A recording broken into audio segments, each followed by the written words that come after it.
আপনারা বিসমিল্লাহির রহমানির রহিম সংবিধানে আল্লাহর উপর অবিচল আস্থা এবং বিশ্বাস, রাষ্ট্র ধর্ম ইসলাম, এগুলোকে সংবিধানের মূল নীতি হিসেবে স্থায়ীভাবে জায়গা দিতে চান না। আপনারা এমন ভাবে এগুলোকে সংবিধানে রাখতে চান যে কোনো মুহূর্তে আবার খায়রুল হকদের মতো কোন বিচারপতি কলমের খোঁচা দিয়ে এগুলোকে সংবিধান থেকে মুছে ফেলতে পারে। তাই আমরা সংশোধনীর মাধ্যমে নয়, সংস্কারের মাধ্যমে জাতীয় সংবিধানে স্থায়ীভাবে জুলাই সনদের স্পিরিট বাস্তবায়নের দাবি করতে চাই।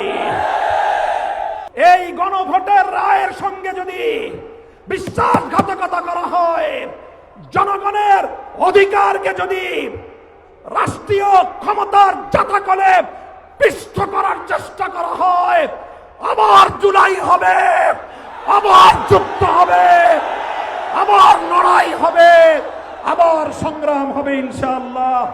আসসালামু আলাইকুম ওয়া রাহমাতুল্লাহ। আলহামদুলিল্লাহি ওয়া কাফা ওয়া সালামুন আলা ইবাদিহিল্লাযীনা ইসতাফা। আম্মা বা'দ, ফাআউযু বিল্লাহি মিনাশ শাইতানির রাজীম। বিসমিল্লাহির রহমানির রহিম। ولا تحسبن الله غافلا عما يعمل الظالمون صدق الله العظيم। আজ 24 এপ্রিল 2026 ঐতিহাসিক সোহরাওয়ার্দী উদ্যানে আয়োজিত বাংলাদেশ খেলাফত মজলিসের ডাকে অনুষ্ঠিত গণভোটের রায় বাস্তবায়নের দাবিতে ঐতিহাসিক গণসমাবেশে উপস্থিত সংগ্রামী নেতৃবৃন্দ, বাংলাদেশ জাতীয় সংসদের বিরোধী দলীয় নেতা, বাংলাদেশ জামাতে ইসলামী ও 11 দলীয় ঐক্যের শীর্ষ নেতা জনাব ডাক্তার শফিকুর রহমান, উপস্থিত জুলাই বিপ্লবের অগ্রসেনানী জাতীয় নাগরিক পার্টির সংগ্রামী আহ্বায়ক, জাতীয় সংসদে বিরোধী দলীয় চিফ হুইপ জনাব নাহিদ ইসলাম, উপস্থিত বাংলাদেশের মুক্তিযুদ্ধের অন্যতম শীর্ষ নেতৃত্বের অধিকারী, রণাঙ্গনের মহানায়ক জনাব ডক্টর কর্নেল অলি আহমদ বীর বিক্রম, উপস্থিত 11 দলীয় অন্যান্য শীর্ষ নেতৃবৃন্দ, বাংলাদেশ খেলাফত মজলিসের নায়েবে আমির, যুগ্ম মহাসচিব বৃন্দ, মহাসচিব সহ অন্যান্য নেতৃবৃন্দ, সংগ্রামী বাংলাদেশ খেলাফত মজলিসের সর্বস্তরের নেতাকর্মী ও আমার প্রাণপ্রিয় দেশবাসী, আজকে ত্রয়োদশ জাতীয় সংসদ নির্বাচন এবং বাংলাদেশে চতুর্থবারের মতো সংগঠিত গণভোট অনুষ্ঠানের 3 মাসের মাথায় ঢাকার প্রাণ কেন্দ্রে আমাদেরকে গণভোটের রায় বাস্তবায়নের দাবি নিয়ে সমাবেশ করতে হচ্ছে। আমি মনে করি এটি বর্তমান ক্ষমতাসীন সরকারের জন্য লজ্জা এবং পরিতাপের বিষয়, তাদের জন্য একটি কলঙ্কজনক অধ্যায়। সংগ্রামী সাথী ও বন্ধুগণ, জুলাই বিপ্লব পরবর্তী এই বাংলাদেশের মাটিতে দাঁড়িয়ে আজকে আমি স্মরণ করছি বাংলাদেশের সেই সকল অকুতোভয় বীর সেনানীদেরকে যারা এই স্বাধীন সার্বভৌম জাতিসত্তার ভিত্তিতে একটি বাংলাদেশ গঠন করার জন্য যুগে যুগে রক্ত দিয়েছে। সেই ব্রিটিশ বিরোধী আন্দোলনে 1831 সালের বালাকোট, 1857 সালের সিপাহী বিদ্রোহ, শামেলির রণাঙ্গন থেকে শুরু করে 1947 সাল পর্যন্ত যারা রক্ত দিয়ে, জীবন দিয়ে ভারতীয় আধিপত্যবাদ থেকে এই পূর্ববঙ্গ নামক বাংলাদেশের একটি স্বাধীন মুসলিম জাতিসত্তা গঠনের জন্য সংগ্রাম করেছিল। 20 শতকের গোড়ার দিকে 1905 সাল থেকে বঙ্গভঙ্গ থেকে কলকাতা এবং দিল্লির আধিপত্যকে যারা মানতে অস্বীকৃতি জানিয়ে রক্ত দিয়েছে, জীবন দিয়েছে, 1921 সালে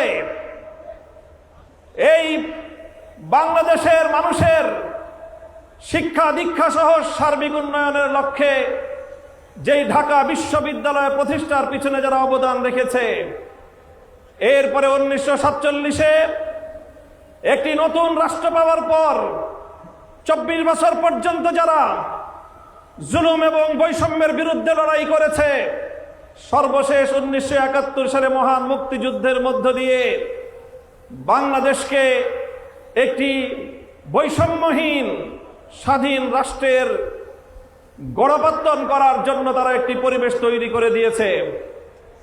এরপরে 1971 সাল থেকে 1990 সাল 90-এর গণ অভ্যুত্থান সহ ধারাবাহিকভাবে বাংলাদেশের ন্যায়, ইনসাফ এবং জনগণের অধিকার প্রতিষ্ঠার সংগ্রামে অনেক রক্ত এবং ত্যাগ স্বীকার হয়েছে।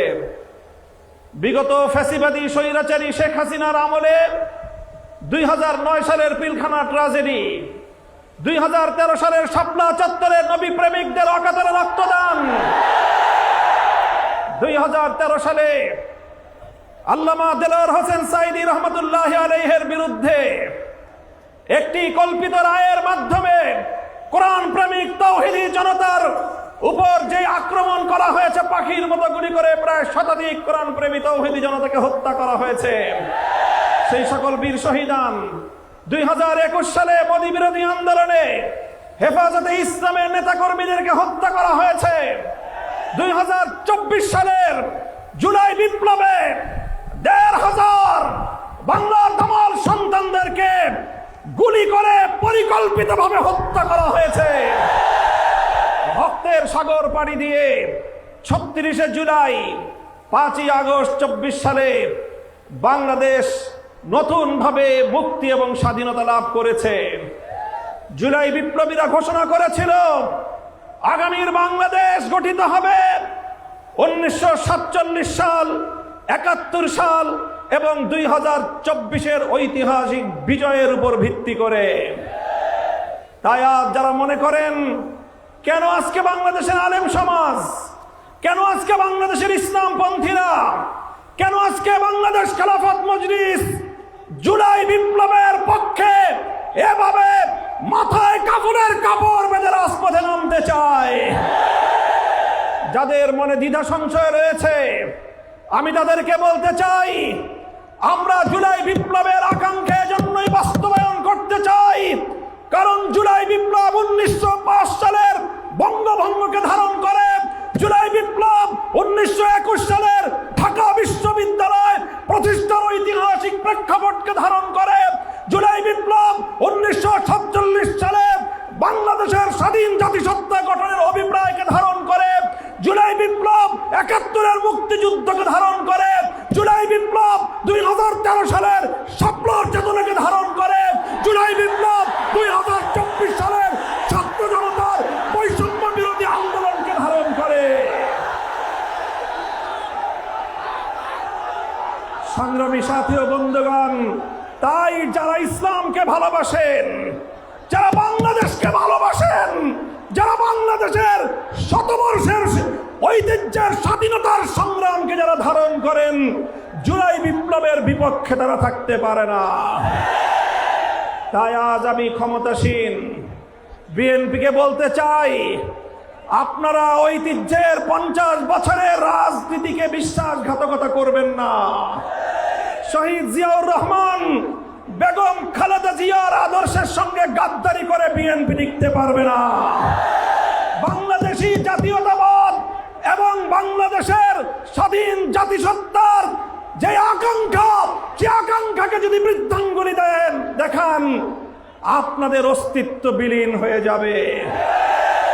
সংগ্রামী সাথী ও বন্ধুগণ, তাই আজ আমি স্পষ্ট ভাষায় বলতে চাই, বিগত 12ই ফেব্রুয়ারি গণভোটের মাধ্যমে বাংলাদেশের মানুষ নিরঙ্কুশভাবে সংবিধান সংস্কার করার যেই ম্যান্ডেট প্রদান করেছে, সেই ম্যান্ডেটের বিরুদ্ধে যদি বিএনপি অবস্থান গ্রহণ করে, আমরা স্পষ্ট ভাষায় বিএনপিকে লাল কার্ড দেখাবো।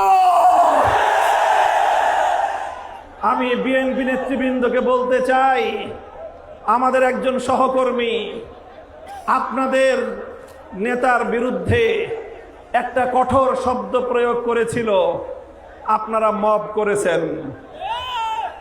তাই আমি ব্যক্তিগত আক্রমণ, ব্যক্তিগতভাবে কাউকে কোনো কটু শব্দ উচ্চারণ করতে চাই না। তবে একটা কথা বলতে চাই, যেই 12ই ফেব্রুয়ারি নির্বাচনের মাধ্যমে আপনাদের জন্ম হয়েছে, আপনারা যেই 12ই ফেব্রুয়ারির গর্ভে জন্ম নিয়েছেন, সেই জন্ম নেওয়ার পরে এখন 12ই ফেব্রুয়ারিকে অস্বীকার করছেন, অর্থাৎ জন্ম নেওয়া সন্তান পিতামাতার বিবাহকে অস্বীকার করছেন। এর বেশি আর কিছু বললাম না। যদি আমাদেরকে বলতে বাধ্য করেন, আমরা এরপরে আর কোনো ব্যক্তির ব্যক্তিগত সম্মানের দিকে তাকিয়ে আমরা আমাদের মুখ বন্ধ রাখতে পারবো না। মনে রাখবেন, জুলাই বিপ্লবের ভিত্তিতে যেই গণভোট হয়েছে, সেই গণভোটে এদেশের ছাত্র জনতার 24-এর বিপ্লবের যে গণ আকাঙ্ক্ষা, রাষ্ট্র সংস্কার, রাজনৈতিক বন্দোবস্তের যেই সংস্কারের দাবি, সেই সংস্কারের দাবিগুলোই পয়েন্ট আকারে গণভোটে 4টি পয়েন্ট আকারে জাতির সামনে উপস্থাপন করা হয়েছিল। গণভোটের ইতিহাস আপনাদেরকে স্মরণ করিয়ে দিতে চাই। বাংলাদেশে ইতিপূর্বে আরো 3টি গণভোট হয়েছে। আজ 2026 সালে 4র্থ গণভোট হয়েছে। ইতিপূর্বে 3টি গণভোটের রায়ের সঙ্গে কেউ গাদ্দারি করে নাই। শুধু বাংলাদেশ নয়, বিশ্ব ইতিহাসে যতগুলো রাষ্ট্রে গণভোট এবং রেফারেন্ডাম হয়েছে, আজ অবধি কোন গণভোট এবং রেফারেন্ডামের সঙ্গে কেউ গাদ্দারি করে নাই। বিএনপি যদি আজ এই গণভোটের সঙ্গে গাদ্দারি করে, শুধু বাংলাদেশ নয়, বিশ্ব ইতিহাসের গাদ্দার দল হিসেবে চিহ্নিত হবে। আমরা পরিষ্কার ভাষায় বলতে চাই, তাই গণভোটের রায় কার্যকর করার জন্য সংবিধান সংস্কার পরিষদ গঠনের যে ম্যান্ডেট বাংলাদেশের জনগণ দিয়েছে, সেই সংবিধান সংস্কার পরিষদ বাস্তবায়নের মাধ্যমে সংবিধান সংস্কার করে জুলাই বিপ্লবকে সংবিধানে ধারণ করতে হবে। আমরা মাননীয় প্রধানমন্ত্রী, তিনি দেশের মানুষকে এখন বলে বেড়াচ্ছেন জুলাই সনদকে অক্ষরে অক্ষরে বাস্তবায়ন করবেন। এটি আপনার একটি প্রতারণামূলক কথা। আপনারা জুলাই সনদ নয়, বরং আপনাদের নোট অফ ডিসেন্ট আপনারা বাস্তবায়ন করতে চান। আপনারা বিসমিল্লাহির রহমানির রহিম সংবিধানে আল্লাহর উপর অবিচল আস্থা এবং বিশ্বাস, রাষ্ট্রধর্ম ইসলাম, এগুলোকে সংবিধানের মূল নীতি হিসেবে স্থায়ীভাবে জায়গা দিতে চান না। আপনারা এমন ভাবে এগুলোকে সংবিধানে রাখতে চান যে কোনো মুহূর্তে আবার খায়রুল হকদের মতো কোন বিচারপতি কলমের খোঁচা দিয়ে এগুলোকে সংবিধান থেকে মুছে ফেলতে পারে। তাই আমরা সংশোধনীর মাধ্যমে নয়, সংস্কারের মাধ্যমে জাতীয় সংবিধানে স্থায়ীভাবে জুলাই সনদের স্পিরিট বাস্তবায়নের দাবি করতে চাই। আমরা পরিষ্কার ভাষায় বলি, আজ বাংলাদেশের ক্ষমতাসীন মহল বিভিন্ন ক্ষেত্রে ব্যর্থতার যেই মহা প্রদর্শনী করে চলেছে, কূটনৈতিক ব্যর্থতা আজকে তাদের দিবালোকের ন্যায় পরিষ্কার। বাংলাদেশের বর্তমান সরকারের কূটনৈতিক ব্যর্থতার কারণে আজকে একটি দেশ থেকে, আধিপত্যবাদী দেশ যারা বাংলাদেশের মানুষের অধিকারকে 15 বছর পর্যন্ত তাদের পায়ের নিচে পিষ্ট করেছে, সেই আধিপত্যবাদী দেশ বাংলাদেশে একজন কূটনীতিক নিয়োগ করেছেন। বিশ্ব ইতিহাসের সকল কূটনৈতিক সভ্যতা এবং ভদ্রতার শালীনতাকে, রেওয়াজকে উপেক্ষা করে তাদের একজন দলীয় এজেন্ডা বাস্তবায়নকারীকে বাংলাদেশে সেই বিজেপির দলীয় এজেন্ডা বাস্তবায়ন করার জন্য কূটনৈতিক হিসাবে বাংলাদেশে নিয়োগ দিয়েছে। অথচ বাংলাদেশ সরকার এটার কোনো প্রতিবাদ জানায় নাই। আমরা পরিষ্কার ভাষায় বলতে চাই, আমরা ভারত রাষ্ট্র এবং তার জনগণের সঙ্গে বাংলাদেশ সমতার ভিত্তিতে কূটনৈতিক সম্পর্ক স্থাপন করতে চায়। বাংলাদেশকে বিজেপির কোন দলীয় ফোরামে পরিণত করতে দেব না। বাংলাদেশের বর্তমান সরকারের কূটনৈতিক ব্যর্থতার কারণে হরমুজ প্রণালীতে বাংলাদেশের তেলের জাহাজগুলো বারবার আটকে যাচ্ছে। বন্ধু প্রতিম দেশ ইরান বাংলাদেশের সঙ্গে বন্ধুত্বের হাত বাড়িয়ে দেয়, কিন্তু বাংলাদেশ চরমভাবে কূটনৈতিক ব্যর্থতার পরিচয় দিয়ে এখনো পর্যন্ত হরমুজ প্রণালী থেকে একটি জাহাজ অবমুক্ত করতে পারেনি।